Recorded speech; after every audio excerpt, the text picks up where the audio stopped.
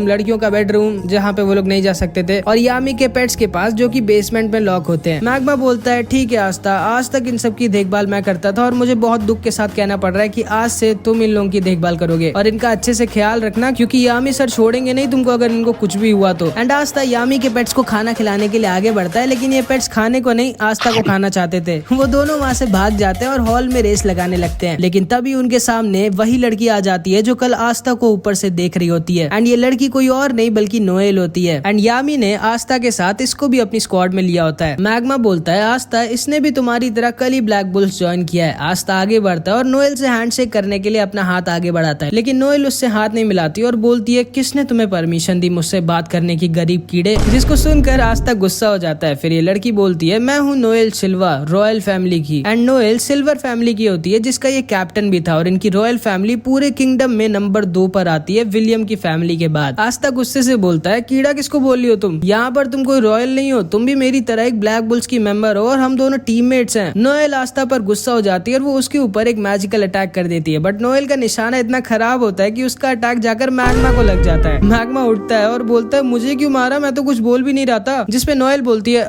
मुझे तुम पसंद नहीं हो इसलिए। क्या बोला तुमने? तुम्हें पता नहीं है कि मैं तुम्हारा सीनियर हूँ और तुम्हें सीनियर से कैसे बात करनी चाहिए। अगर तुमको ब्लैक बुल स्क्वाड में रहना है तो तुमको अपने सीनियर्स की इज्जत करनी होगी। जिसपे नोएल मैग्मा से कहती है मैं खुद नहीं आना चाहती थी स्क्वाड में। एंड वो ब्लैक बुल्स के रोप को उनके सामने फेंक कर वहाँ से चली जाती है। इसके बाद आस्था ऐसी अपने बेस के बगल वाले बगीचे में घूम रहा होता है, लेकिन तभी उसके ऊपर अचानक से एक वाटर अटैक आ जाता है। वो सोचता है अबे ये कहाँ से आया। वो थोड़ा सा अंदर जाता है तो देखता है नोएल प्रैक्टिस कर रही होती है, लेकिन वो चाहे जितना भी ट्रेन कर ले उसका निशाना कभी सही से लगता ही नहीं है। एंड इसीलिए उसकी रॉयल फैमिली में सब उसका मजाक उड़ाया करते थे, क्योंकि वो अपने सारे भाइयों बहनों में सबसे वीक थी। एंड जब वो पैदा हुई थी तभी उसकी मम्मी खत्म हो गई थी, इसलिए उसके भाई बहन उससे और ज्यादा नफरत करते थे। आस्था चुपकर नोएल को देख रहा होता है और तभी नोएल आस्था को देख लेती है। एंड आस्था को देखते ही नोएल को लगता है कि अब आस्था भी सबकी तरह उसका मजाक उड़ाएगा। एंड वो आस्था के ऊपर अपना अटैक करने लगती है, लेकिन वो अपने मैजिकल पावर संभाल नहीं पाती और खुद के ही मैजिकल अटैक में फंस जाती है। एंड क्योंकि नोएल रॉयल फैमिली की होती है इसलिए उसमें बहुत ज्यादा मैजिकल पावर होती है एंड वो खुद के एक बहुत ही ज्यादा स्ट्रॉन्ग मैजिकल अटैक में फंस गई होती है। ये लोग भी बाहर आकर देखने लगते हैं कि नोएल खुद ही अपने मैजिक में फंस गई है। फिनरल बोलता है हमें जल्दी से कुछ करना होगा वरना नोएल खत्म हो जाएगी। जिसपे यामी बोलता है हम लोग इस पे कुछ नहीं कर सकते, क्योंकि अगर उस चीज पर हमने अपना मैजिक यूज किया तो हम लोग नोएल को भी हर्ट कर देंगे एंड अभी केवल वही कुछ कर सकता है। फिनरल पूछता है कौन? एंड तभी नोएल के अटैक से आस्था सीधे उड़ के यामी के हाथों में आकर गिर जाता है। यामी बोलता है बिल्कुल सही टाइम पे आया तुम, मैं तुम्हें ही ढूंढ रहा था। अब वहाँ ऊपर जाओ और अपनी तलवार से नोएल के मैजिक को खत्म कर दो। आस्था कहता है हाँ वो तो ठीक है, लेकिन मैं वहाँ ऊपर जाऊंगा कैसे? तुम उसकी चिंता मत करो बच्चे। एंड यामी आस्था को उड़ाकर नोएल के पास फेंक देता है एंड आस्था अपनी एंटी मैजिक से नोएल के मैजिक को खत्म कर देता है और नोएल को बचा लेता है। ये दोनों नीचे गिर रहे होते हैं, तभी फिनरल अपने मैजिक से इन दोनों को बचा लेता है। यामी जोर जोर से हंसने लगता है और आस्था से कहता है मुझे तुम बहुत पसंद हो लड़के। एंड तभी नोएल भी होश में आ जाती है। उसे लगता है कि आस्था उसके पास आकर अब सबकी तरह उसका मजाक उड़ाएगा कि वो सही से मैजिक यूज नहीं कर सकती, लेकिन आस्था उसके पास आकर उसकी तारीफ करने लगता है। वो उससे कहता है मुझे यकीन नहीं होता तुम्हारे पास कितना ज्यादा मैजिक पावर है। अगर तुम अपनी मैजिक पावर कंट्रोल करना सीख गई तो तुम बहुत ही ज्यादा स्ट्रॉन्ग हो जाओगी। एंड ये सारे के सारे लोग भी नोएल की तारीफ करने लगते हैं और उससे बोलते हैं चिंता मत करो, हम सब तुम्हारी मदद करेंगे ताकि तुम अपनी पावर्स को कंट्रोल करना सीख सको। नोएल भी बहुत खुश हो जाती है क्योंकि वो समझ जाती है कि उसको उसकी असली फैमिली से भी अच्छी फैमिली मिल गई है। आस्था फिर से नोएल की तरफ अपना हाथ बढ़ाता है और इस बार नोएल आस्था का हाथ पकड़कर खड़ी हो जाती है एंड नोएल को आस्था थोड़ा सा अच्छा लगता है, मतलब समझ रहे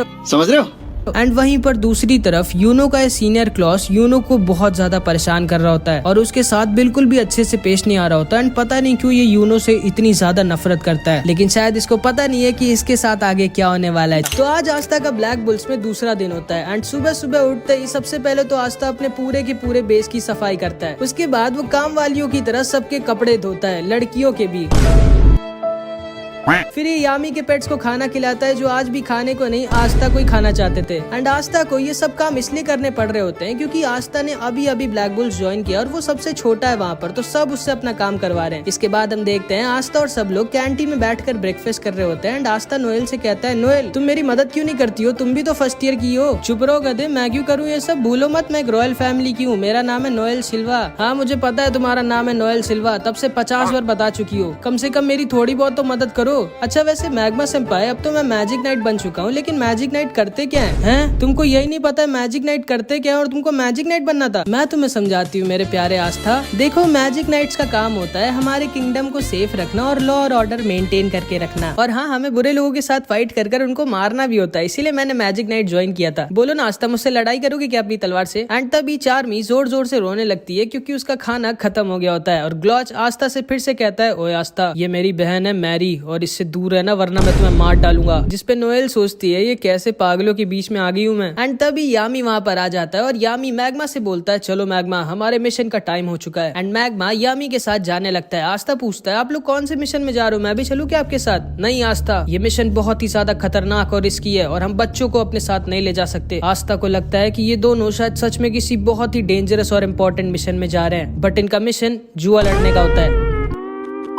ये लोग जुआ लड़ने गए होते हैं पैसे जीतने के लिए। एंड ये दोनों के दोनों नंगे बैठे होते हैं क्योंकि ये दोनों अपने कपड़े तक हार गए होते हैं जुए में। एक और राउंड लगाओ जिराया। ठीक है, लेकिन इस बार आप क्या दाव पे लगाएंगे कैप्टन यामी? अपनी चड्डी? नहीं वो मैं नहीं दे सकता, वो मेरे लिए बहुत जरूरी है। इस बार मैं दाव पर लगाऊंगा अपनी ग्रिम वॉर। अरे नहीं यामी सर, ये आप क्या कर रहे हो? आपकी चड्डी आपकी ग्रिम वॉर जितनी जरूरी थोड़ी है। चुप रहो मैग्मा, मैं हार नहीं मान सकता। एक ट्रू वॉरियर कभी भी गिव अप नहीं करता, याद रखना। और देखना इस बार मैं जरूर जीतूंगा। नहीं नहीं, मैं आपकी ग्रिम वॉर नहीं रख सकता। चलिए ठीक है, इस बार अगर आप हारे तो आपको मेरा एक काम करना होगा और आपकी चड्डी भी मेरी होगी। लेकिन हाँ, अगर आप जीते तो मैं आपको आपका सारा का सारा सामान वापस कर दूंगा। ठीक है, मुझे तुम्हारी शर्त मंजूर है। ये तुमने बहुत ही बड़ी गलती कर दी जिराया। बांटो पत्ते। यामी सर की बात सुनी तुमने? अभी के अभी पत्ते बांटो और इस बार आप नहीं जीतेंगे जिराया सर। एंड ये दोनों के दोनों अपनी चड्डी तक हार जाते हैं।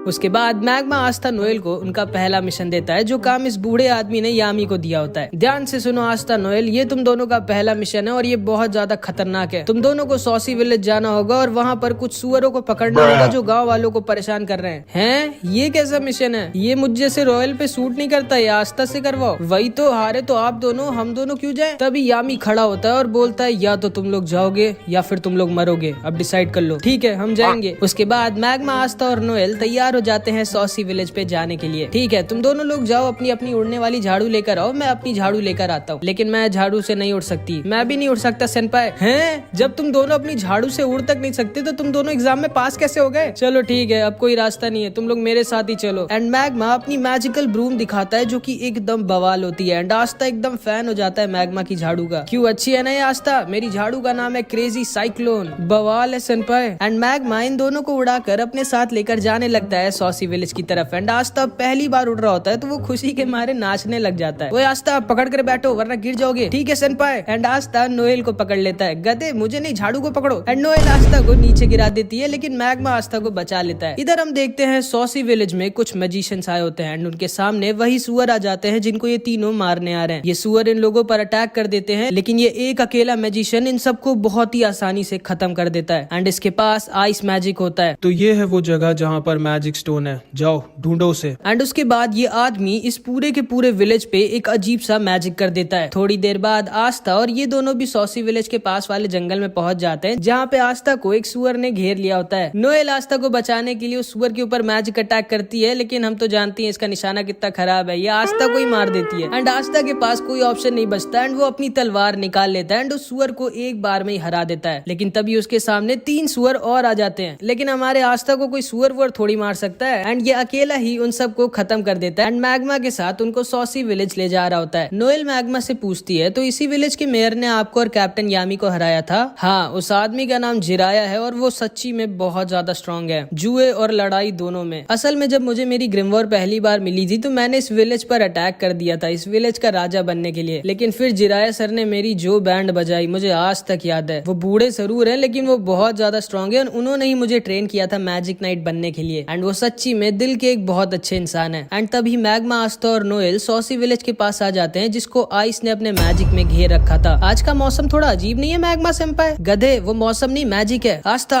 जल्दी कुछ करो। भला मैं क्या कर सकता हूँ इसमें? यार तुम कितने कम दिमाग के हो, अपनी तलवार से उस मैजिक को हटाओ। अच्छा हाँ ओके। एंड आस्था अपनी तलवार से आइस के मिस्ट मैजिक को हटा देता है। ये तीनों देखते हैं पूरे विलेज के लोगों को आइस और उसके साथियों ने बंदी बना कर रखा है। एंड आइस अपने मैजिक से इन सबको खत्म करने वाला होता है, लेकिन तभी मैग्मा अपने मैजिक से इन सबको बचा लेता है। ये सारे गांव के लोग मैग्मा को देखकर बहुत खुश हो जाते हैं और मैग्मा उन सबके पास आता है तो देखता है जिराया खत्म हो चुका था एंड उसने अपनी आखिरी सांस तक विलेजर्स को प्रोटेक्ट। अरे तुम लोग अंदर कैसे आ गए? चलो अच्छी बात है, मैं वैसे भी यहाँ पर बहुत बोर हो रहा था। एंड आइस मैग्मा के ऊपर भी एक बहुत ही बड़ा और स्ट्रॉन्ग मैजिकल अटैक कर देता है जिसे मैग्मा डॉज नहीं कर सकता था, लेकिन तभी आस्था अपनी एंटी मैजिक स्वॉर्ड से आइस के अटैक को बीच से काट देता है। आइस शॉक्ड रह जाता है कि ये कैसी मैजिक पावर है, ये तो मैं पहली बार देख रहा हूँ। एंड आस्था आइस से बोलता है तू तो गया, एंड वो आइस की तरफ अपनी तलवार लेकर भागता है। ये लोग भी आस्था के ऊपर अटैक करते हैं, लेकिन आस्था की तलवार के रहते उनके अटैक्स आस्था को छू भी नहीं सकते थे। आइस आस्था से बोलता है बहुत खूब बच्चे,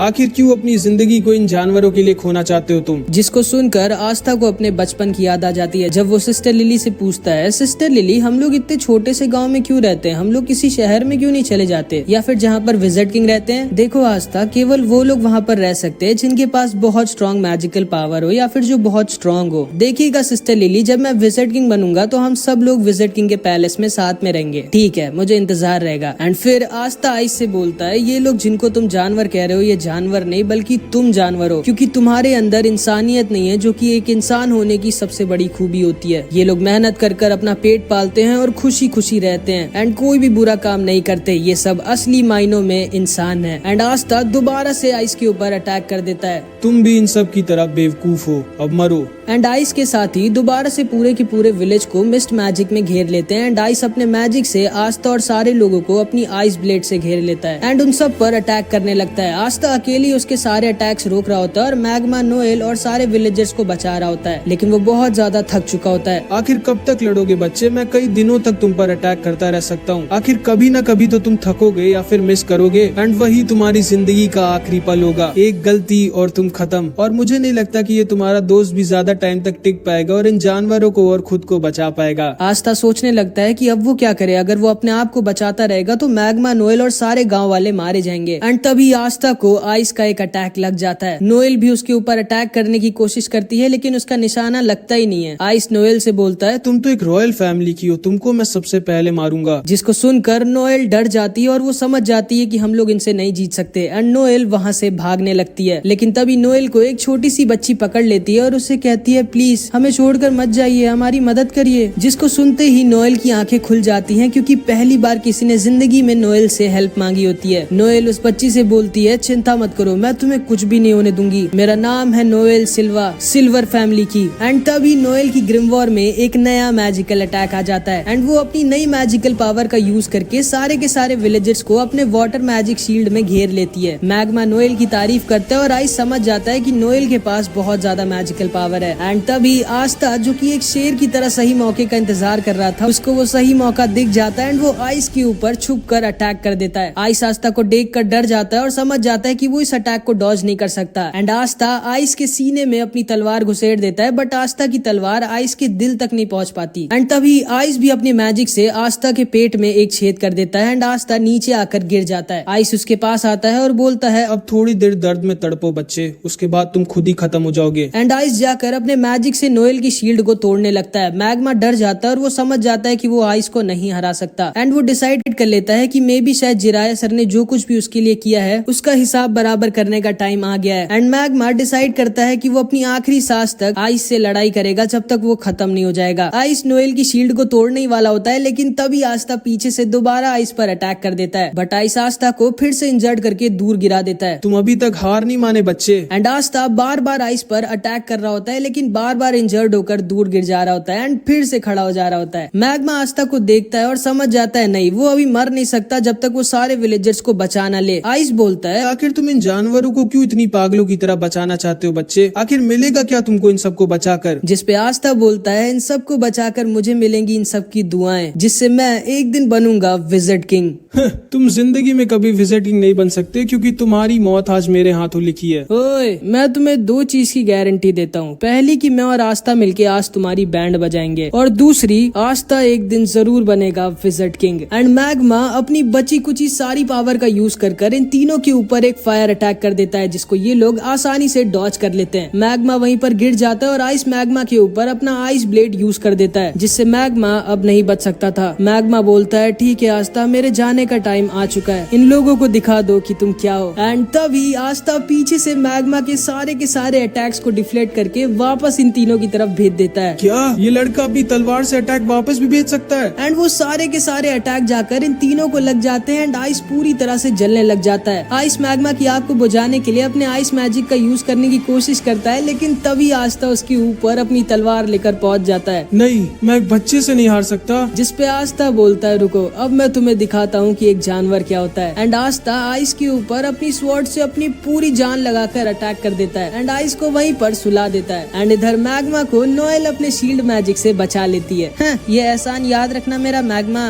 हाँ ठीक है। आस्था खड़े होकर जोर से चिल्लाता है, क्योंकि उसने पूरे विलेज को बचा लिया होता है। एंड तभी आस्था वहीं पर गिर जाता है। मैग्मा उसके पास जाकर देखता है क्या हो गया इसको, तो वो देखता है आस्था मस्त वहीं पे सो गया है। एंड नोएल को भी आस्था थोड़ा और ज्यादा पसंद आ जाता है, मतलब समझ रहे हो। एंड तभी वो चिड़िया जो आस्था के साथ रहती थी, वो उड़ते हुए एक घर में जाती है और उस मैजिक स्टोन को उठा लेती है, जिसको ये तीनों यहाँ पर लेने आए होते हैं। इसके बाद हम देखते हैं ये तीनों होश में आ गए होते हैं एंड मैग्मा इनसे बोलता है, अब जल्दी से जल्दी अपना सारा का सारा प्लान बताओ, आखिर क्यों आए थे तुम लोग यहाँ। जिस पे आइस बोलता है, माफ करिएगा सर, मैं अपना मिशन पूरा नहीं कर पाया। एंड तभी आइस और ये दोनों अपने मैजिक से खुद को ही खत्म कर लेते हैं। आस्था देखकर डर जाता है कि आखिर कौन थे ये लोग जिनके लिए उनकी खुद की जिंदगी से ज्यादा जरूरी उनके सर का ऑर्डर था। इसके बाद आस्था, मैग्मा और नोएल जिराया के टॉम पर खड़े होते हैं और जिराया का पोता बहुत ज्यादा रो रहा होता है। मैग्मा बोलता है, सुनो लड़के, रो मत, तुम्हारे बाबा की एक बहुत ही रिस्पेक्टेबल डेथ हुई है। वो इतने सारे लोगों को अकेले बचाते हुए मरे हैं, उन्हें जरूर से स्वर्ग मिला होगा। मैं जानता हूँ मेरे दादाजी को स्वर्ग मिला होगा, लेकिन अब हम लोगों की प्रोटेक्शन कौन करेगा? तुम्हारे दादाजी वो जिम्मेदारी अब तुम्हारे ऊपर छोड़कर चले गए बच्चे। लेकिन मैं अपने दादाजी जितना स्ट्रॉन्ग नहीं हूँ, तो बनो स्ट्रॉन्ग। अब तुम्हें ही अपने पूरे विलेज को प्रोटेक्ट करना होगा। जिस पे ये लड़का खड़ा होता है और बोलता है, क्या मैं भी आप लोगों की तरह स्ट्रॉन्ग बन सकता हूँ और एक दिन मैजिक नाइट बन सकता हूँ? जिस पे आस्था इसके पास आकर बोलता है, हाँ जरूर, अगर तुम अपने सपने के लिए बहुत मेहनत करो और उसको पूरे दिल से चाहो तो तुम कुछ भी बन सकते हो। एंड ये बच्चा ये चीज सुनते ही आस्था का फैन हो जाता है। लेकिन तभी आस्था की चिड़िया वो मैजिक स्टोन लाकर आस्था के सर पर खोदने लगती है, मानो वो उससे कह रही हो कि अब जल्दी घर चलो। नोएल को आस्था की बर्ड बहुत क्यूट लगती है और वो उससे कहती है, आओ मेरे सर पे भी आकर बैठो ना। लेकिन वो हमेशा ही आस्था के ऊपर ही रहती है एंड उसके मुंह में वही मैजिक स्टोन है जो ये तीनों लेने आए थे। इसके बाद हम इन तीनों के बॉस को देखते हैं, जो कि हमारी सीरीज का एक विलेन है। यकीन नहीं होता आइस मारा गया और वो मैजिक स्टोन ब्लैक बुल्स के पास है।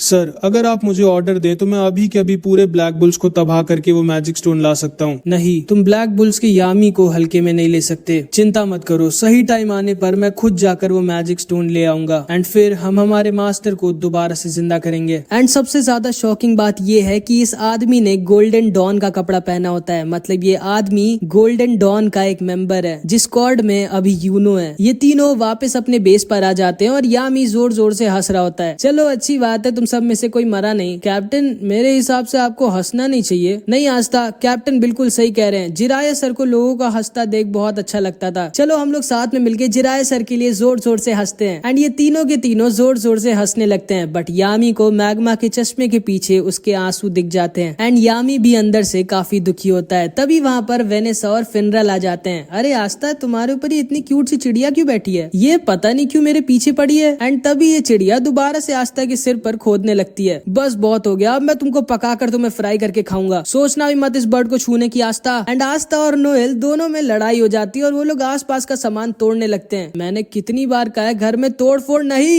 एंड यामी गुस्से में खुद पीछे की दीवार तोड़ देता है। फिर यामी सबसे कहता है, अच्छा हाँ, मैं तुम्हें बताना भूल गया आस्था, जो तुमने किया है उसके लिए विजिट किंग ने खुद तुम्हारी तारीफ करी है। कि क्या विज़र्ड किंग ने? हाँ, और उन्होंने कहा है कि वो जल्द ही तुमसे मिलेंगे। जिसको सुनकर आस्था एकदम शॉक्ड रह जाता है कि विज़र्ड किंग उससे मिलना चाहते हैं। एंड आज आस्था के लिए एक बहुत ही स्पेशल डे होता है क्योंकि आज आस्था को उसकी पहली सैलरी मिलती है। इतने सारे पैसे, ये मेरी पूरी जिंदगी की सैलरी है क्या? ये तुम्हें ज्यादा लग रहे हैं आस्था। हाँ और नहीं तो क्या, इतने में मैं और मेरा पूरा चर्च साल भर खाना खाएं। कैप्टन मैं आपको अपना सारा का सारा पैसा दूंगा, आप मुझसे लड़ाई करेंगे क्या? नहीं कैप्टन, मैं अपनी छोटी बहन मारी से मिलने जा रहा हूँ। जाओ, मैं तो ढेर सारा खाना खाऊंगी। हाँ बस फटना मत, कुछ तो बोलो। इतना तो मैं दान दे दिया करती थी, जो मिला उस पे खुश रहो, समझी? ज्यादा उड़ो मत। मेरे प्यारे आस्था, तुम अपनी पहली सैलरी से क्या करने वाले हो? डेट पे चलोगे क्या मेरे साथ? नहीं, मैं अपने सारे पैसे वापस चर्च भेज दूंगा और थोड़ा दूर हट के बात कर सकती हैं आप मुझसे। ओए आस्था, बहुत अच्छे, तुम्हें अपना सारा का सारा पैसा घर भेज देना चाहिए, बहुत अच्छा कर रहे हो। हमें अपनी फैमिली के बारे में कभी नहीं भूलना चाहिए और उनका भी ख्याल रखना चाहिए। आप भी अपना सारा पैसा वापस भेजते हैं क्या मैग्मा सेंपाई? नहीं, मैं तो जुआ लड़ने जा रहा हूँ। कैसा आदमी है ये? आस्था देखो, वापस घर पैसे भेजना अच्छी बात होती है, लेकिन सारे पैसे भेजने की क्या जरूरत है? थोड़ा बहुत अपने लिए भी रख लो। लेकिन मैं करूंगा क्या इन पैसों का? मेरे साथ शॉपिंग चलो और क्या। उसके बाद आस्था, नोएल और वेनेसा कीका टाउन जा रहे होते हैं शॉपिंग करने। आस्था मुझे पकड़ना मत। ठीक है, मैंने कहा था मुझे पकड़ना मत गधे। असल में इतनी तेज हवा चल रही थी कि आस्था को लगा नोएल कह रही उसे पकड़ लो। इसके बाद हम देखते हैं आस्था, नोएल और वेनेसा तीनों कीका टाउन आ जाते हैं। एंड आज भी आस्था इधर जिधर देख रहा होता है उसको मैजिक ही दिख रहा होता है। एंड उसे वहाँ पे चार्मी भी दिखती है जो मस्त ठूस रही होती है। इतना सारा खाना जाता किधर है? एंड इधर हमेशा की तरह फिनरल एक लड़की को छेड़ रहा होता है जो इसको बजा देती है। नोएल फिर से सोचती है कैसे पागलों की टीम में हूँ मैं। उसके बाद ये तीनों ब्लैक मार्केट में जाते हैं जहाँ पर इन्हें सेक्के मिल जाता है। ओए सेक्के, याद हूँ मैं तुम्हें, मैंने तुम्हारी बैंड बजाई थी। हाँ नहीं मतलब नहीं याद हो, कौन हो तुम? लेकिन तभी इन लोगों के पास एक बूढ़ी औरत का एक आदमी सामान चोरी कर भागने लगता है। एंड आस्था उसके पीछे भागता है। ये दोनों इस बूढ़ी औरत के पास जाकर इससे कहते हैं आप चिंता मत करिए, आस्था के रहते वो आपका सामान लेके भाग नहीं पाएगा। आस्था के नहीं, मेरे रहते मेरी मैजिक बाइक से कोई भी नहीं भाग सकता। चिंता मत करो क्यूटीज, मैं अभी इस बूढ़ी औरत का पर्स लेके आता हूँ।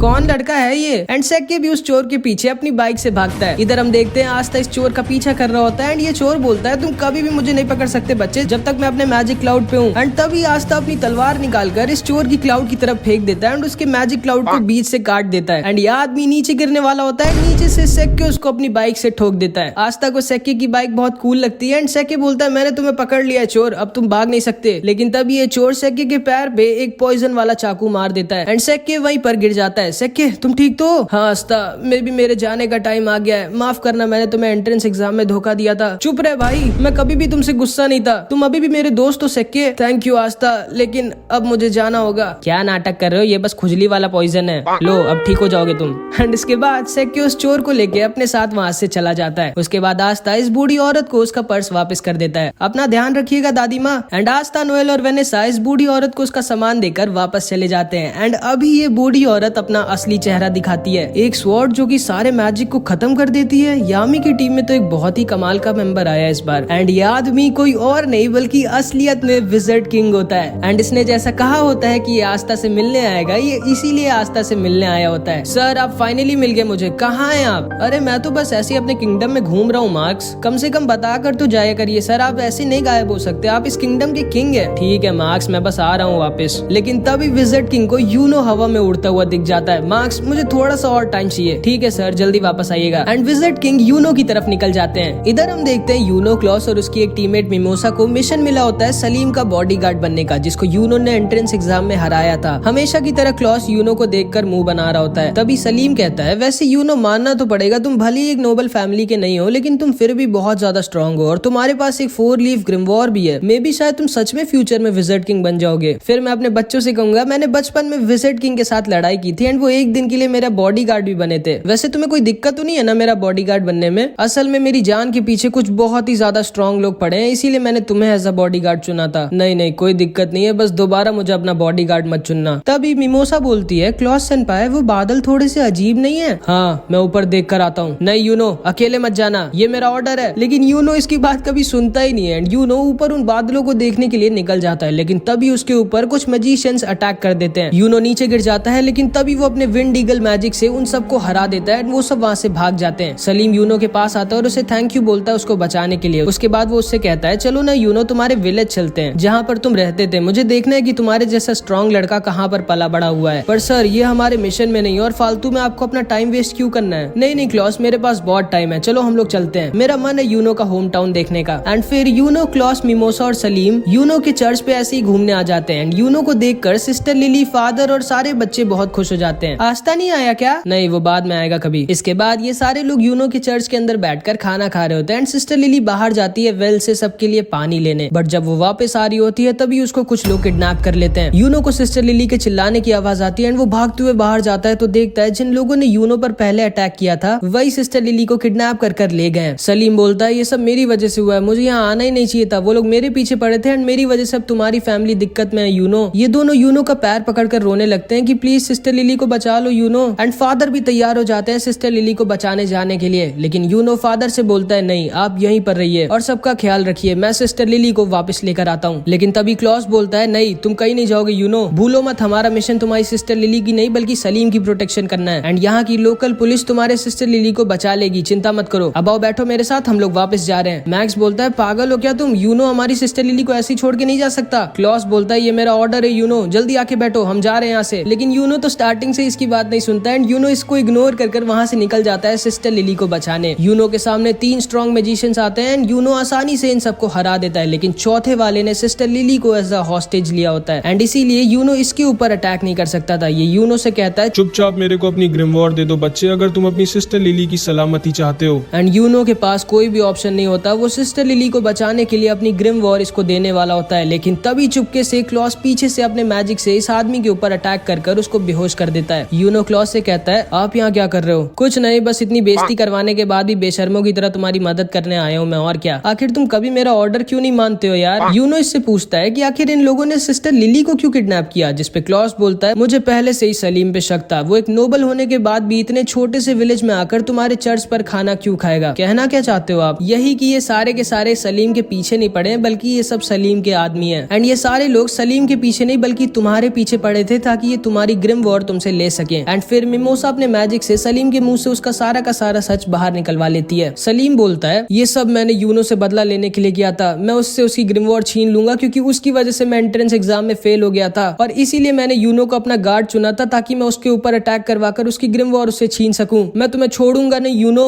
जिसको सुनकर सिस्टर लिली गुस्सा हो जाती है एंड सलीम को एक वाटर पंच मारकर सुला देती है एंड सलीम का प्लान पूरी तरह से फेल हो जाता है। चलो ठीक है, अब तो तुम लोग पकड़े ही जा चुके हो, अब ये बताओ तुम लोगों का लीडर कहाँ छुपा बैठा है। लेकिन इन सबको पता ही नहीं होता है कि इनका लीडर कहाँ पर है क्योंकि इनके लीडर को पहले ही विजिट किंग ने पकड़ लिया होता है एंड वो फर्स्ट विजिट किंग के स्टैचू के सामने मस्त लेट कर आराम कर रहे होते हैं। आप कहाँ है सर? जानते हैं कितना काम बचा हुआ है और आप यहाँ मजे में सो रहे हैं? आ रहा हूँ बाबा, आ रहा हूँ। एंड इसके बाद यूनो और सारे लोग दोबारा से चर्च में हंसी खुशी खाना खाते हैं, फिर वो सब वापस निकल जाते हैं। अगले दिन विलियम यूनो की टीम की तारीफ करता है, मुबारक हो, विजिट किंग ने तुम लोगों की तारीफ करी है एंड हमें सलीम की नोबल फैमिली के खिलाफ और भी कई गंदे कामों के लिए सबूत मिल गए एंड अब हम सलीम की फैमिली के ऊपर स्ट्रिक्ट एक्शन लेंगे। सर आप पहले से जानते थे कि ये सब हम लोगों के साथ होगा? हाँ, और इसीलिए मैंने यूनो को अकेला नहीं बल्कि तुम दोनों को इसके साथ भेजा था। अब जाओ आराम करो, तुम लोगों ने अच्छा काम किया। एंड फिर ये तीनों वापस जाने लगते हैं। क्लॉस यूनो से बोलता है यूनो अगली बार तो मेरी बात मानोगे ना?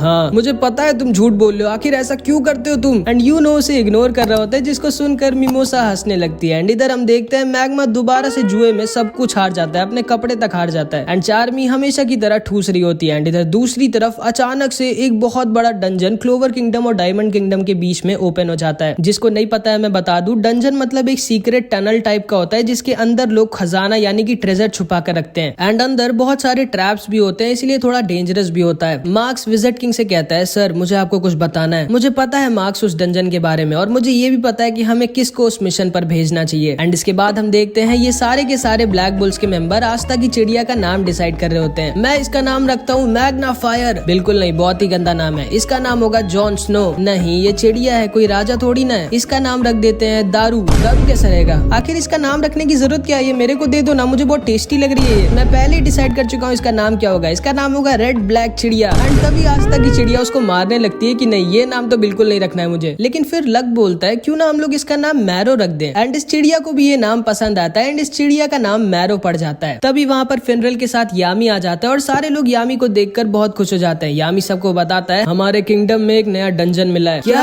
एक नया डंजन? वाओ, एक नया डंजन। लेकिन वो होता क्या है? जब तुम्हें पता ही नहीं है डंजन क्या होता है तो तुमने वाओ क्यों बोला? बस ऐसे ही। और ब्लैक बुल्स को जाना है उस डंजन को एक्सप्लोर करने। यामी सर, मैं जाना चाहूंगा। हाँ आस्था, तुम्हें जाना ही पड़ेगा क्योंकि विजिट किंग खुद चाहते हैं कि तुम जाओ। क्या विजिट किंग? लगता है विजिट किंग सर को मैं बहुत ज्यादा अच्छा लगने लगा हूँ एंड ऐसे ही चलता रहा तो अपने बाद वो मुझे विजिट किंग बना देंगे। याहू। नोएल, तुम भी आस्था के साथ जाओ, ये एक अच्छा एक्सपीरियंस होगा तुम्हारे लिए। और हाँ, तुम दोनों के साथ जाएगा लक, इन दोनों का ख्याल रखना। ठीक है सर, लेकिन वहाँ पर हम पर कोई अटैक तो करेगा ना हमें जान से मारने के लिए? नोएल मन में सोचती है नहीं, इस पागल के साथ नहीं जाना चाहती मैं जिसको लड़ाई से ज्यादा कुछ नहीं पसंद है। लेकिन आखिरी में ये तीनों फिनरल के साथ उस डंजन के पास आ जाते हैं जिसे इन लोगों को एक्सप्लोर करना है और उस ट्रेजर को ढूंढना है जो इसके अंदर छुपा हुआ है। आस्था, नोएल और लक उस डंजन के अंदर घुस जाते हैं एंड नोएल को बहुत ज्यादा डर लग रहा होता है। नोएल, ध्यान से चलना, गिरना मत। चुप रहो गधे, मुझे मत सिखाओ, भूलो मत मेरा नाम है नोएल सिल्वा, सिल्वर फैमिली की, मैं नहीं गिरूंगी। एंड तभी नोएल फिसल के गिर जाती है एंड उनके लैंप को तोड़ देती है। लेकिन इस लक को अंधेरे में भी दिखता है एंड उसके साथ ये लोग डंजन के अंदर आ जाते हैं जहाँ पे लक अपने आप ही सारे के सारे ट्रैप्स फोड़ रहा होता है मजे के लिए एंड आस्था सबको खत्म कर रहा होता है। एंड लक अपने मैजिक से पूरे के पूरे डंजन को स्कैन मारता है एंड तभी उसे पता चलता है कि उन लोगों को कोई चुपचाप देख रहा है, वो लोग यहाँ पर अकेले नहीं है। एंड लक आस्था नोएल से कहता है तुम लोग अपना ध्यान रखना, ठीक है, मैं बस 1 मिनट में आया। एंड वो अपने मैजिक से उस आदमी के पीछे निकल जाता है जो उन लोगों को चुपचाप देख रहा था। ये कहाँ चला गया हम दोनों को यहाँ पे अकेला छोड़ के? मुझे पहले से ही पता था यामी सर गलत कर रहे हैं इसको हमारे साथ भेज के। लेकिन तभी नोएल रियलाइज करती है कि वो और आस्था तो अकेले हैं एंड नोएल को तो आस्था थोड़ा पसंद है तो वो थोड़ा शर्मा कर वहाँ से भागने लगती है। लेकिन तभी वो एक बहुत ही बड़े ट्रैप पे पैर रख देती है एंड उसके सामने एक कार्निवोरस प्लांट निकल आता है जो नोएल को पकड़ लेता है। आस्था नोएल को बचाने की कोशिश करता है लेकिन आस्था को भी वो पकड़ लेता है एंड इन दोनों को ये पेड़ खाने वाला होता है। लक इधर इस आदमी का पीछा कर रहा होता है और नोएल आस्था की जान खतरे में होती है। आस्था सोचता है कि वो क्या करे, उसे जल्दी कुछ करना होगा वरना ये दोनों मारे जाएंगे। लेकिन तभी पीछे से कुछ अटैक्स आते हैं जो आस्था और नोएल को बचा लेते हैं और उस प्लांट को भी खत्म कर देते हैं। नोएल सोचती है कि आखिर इतना स्ट्रॉन्ग अटैक किसका है। फिर इधर हम यामी को देखते हैं जो कहता है अच्छा हाँ याद आया, मैं तो आस्था को बताना ही भूल गया कि उसके साथ कुछ गोल्डन डॉन के मेंबर्स भी रहेंगे। एंड अब तो तुम लोग समझ गए होगे कि आस्था को कौन आया होगा बचाने। जी हाँ, कोई और नहीं, उसका भाई यूनो। हमारा हिसाब बराबर हुआ आस्था, तो तुम हो यूनो और ये दोनों नीचे आकर आस्था और नोएल से मिलते हैं। क्लॉस बोलता है हाँ, मुझे लगा ही था इतने वीक से ट्रैप में ब्लैक बुल्स जैसी बेकार स्क्वाड का ही कोई मेंबर फंसा होगा। ये आपके चेहरे पे कुछ लगा है, मुंह नहीं धोया क्या आपने? ओए लड़के, तमीज से बात करो मुझसे, मैं गोल्डन डॉन का सीनियर मेंबर हूँ, मेरा नाम है क्लॉस और मैं एक नोबल फैमिली से हूँ। तुम्हारी हिम्मत कैसे हुई मुझसे ऐसे बात करने की? एंड इधर मिमोसा नोएल से मिलती है एंड ये दोनों बहनें होती है एंड इन दोनों की बिल्कुल भी नहीं पटती आपस में। हाँ, कैसी हो नोएल, तुम्हें तो काफी दिक्कत हो रही होगी, मैंने सुना है ब्लैक बुल्स के सारे मेंबर थोड़े पागल हैं। हाँ, मैं तो बिल्कुल ठीक हूँ, तुम कैसी हो? क्योंकि मैंने सुना है गोल्डन डॉन में सबके सब बहुत स्ट्रॉन्ग है और तुम तो सबके लिए एक बोझ बन गई होगी क्योंकि तुम इतनी वीक हो। नहीं, मेरा मैजिक तो बहुत इंपॉर्टेंट और यूजफुल है गोल्डन डॉन के लिए। विलियम सर ने खुद मुझसे कहा था। तुम्हारा क्या हाल है? निशाना ठीक हुआ तुम्हारा? हाँ, अब ठीक हो गया है। एंड ये दोनों ऐसे एक दूसरे को ताना मार रही होती है और आस्था और क्लॉस आपस में लड़ रहे होते हैं। अच्छा हाँ, याद आया, तुम्हारे साथ तो कोई एक और भी होना चाहिए था ना, कहाँ है वो? कहीं डर के भाग तो नहीं गया तुम लोगों को अकेला छोड़ के? जिस पे आस्था और नोएल कुछ नहीं बोल सकते थे क्योंकि उन्हें खुद ही नहीं पता है कि लक कहाँ पर गया है। एंड इधर लक इस आदमी का पीछा कर रहा होता है जो बहुत तेज भाग रहा होता है।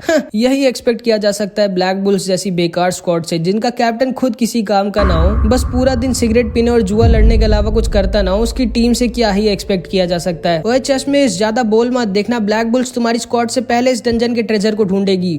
सपने में, पहले अपने टीममेट को तो ढूंढ लो, उसके बाद ट्रेजर को ढूंढना। चलो यूनो और मिमोसा। एंड फिर यूनो, मिमोसा और क्लॉस निकल जाते हैं ट्रेजर को ढूंढने। आस्था नोएल से कहता है जल्दी चलो, हम हार नहीं सकते इन सबसे। एंड ये दोनों भी निकल जाते हैं ट्रेजर को ढूंढने, लेकिन इन लोगों को बाहर जाने का रास्ता ही नहीं मिल रहा होता है। तभी मैरो उड़ती है और इन लोगों को बता देती है लो ये रास्ता है, चलो निकलो यहाँ से। एंड ये दोनों भी वहाँ से निकल जाते हैं। इधर हम देखते हैं विजिट किंग को एक सोल्जर बताता है कि डायमंड किंगडम ने भी कुछ मैजिक नाइट्स को डंजन को एक्सप्लोर करने के लिए भेजा है। लेकिन क्यों? जब वो डंजन क्लोवर किंगडम में खुला है तो डायमंड किंगडम के लोग क्यों आए? सर, हमें जल्दी से कुछ करना चाहिए। चिंता मत करो मार्क्स, मैंने कुछ बहुत ही ज्यादा स्ट्रॉन्ग लोगों को उस डंजन में भेजा है, सब ठीक होगा। एंड विजिट किंग ने बिल्कुल सही कहा होता है क्योंकि लक ने इधर अकेले ही सारे के सारे डायमंड किंगडम के मैजिक नाइट्स को हरा दिया होता है। एंड सिर्फ एक आदमी बचा होता है जिसका नाम लोटस होता है।